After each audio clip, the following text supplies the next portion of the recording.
பலர் நினைப்பது ஆண் என்பவன் வீட்டில் அதிகாரம் செலுத்துபவன் என்று. ஆனால் உண்மையில் ஆண் என்பவன் அதிகாரம் கொண்டவன் அல்ல, பொறுப்பு கொண்டவன். கடவுள் ஆணுக்கு உடல் வலிமை கொடுத்தது ஆட்சி செய்ய அல்ல, பாதுகாக்க. குடும்பத்தில் முதலில் கவலைப்பட வேண்டியவன் தந்தை.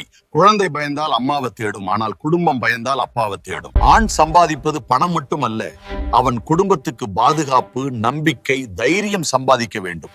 ஒரு உண்மையான ஆண் யார் தெரியுமா? ஒரு தந்தையின் தியாகம் இந்த உலகில் ஈடு இணையற்றது. தன் குடும்பத்திற்காக அவர் படும் பாடு சொல்லி மாளாது. கடவுள் ஒரு மனிதனிடம் ஒப்படைத்தார், இந்த குடும்பத்தை நான் உன்னிடம் ஒப்படைக்கிறேன், அதை பாதுகாப்பாக வழிநடத்து என்று கூறினார். தலைமைத்துவம் என்பது கத்துவதல்ல, பாதுகாப்பது. ஆட்சி செய்வதல்ல, சேவை செய்வது. குடும்பத்தில் உண்மையான தலைவன் முன்னால் நடப்பவன் அல்ல, பின்னால் நின்று எல்லாரும் பாதுகாப்பாக இருக்கிறார்களா என்று பார்க்கிறவன். வாழ்க்கை சொல்லும் உண்மை, வலிமை உடலில் இருந்தால் அது சக்தி, வலிமை இதயத்தில் இருந்தால் அது பொறுப்பு.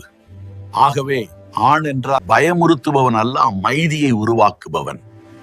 அவன் குடும்பத்தின் சுவர் அல்ல பரன், அவன் குடும்பத்தின் பாதுகாப்பு நிழல்.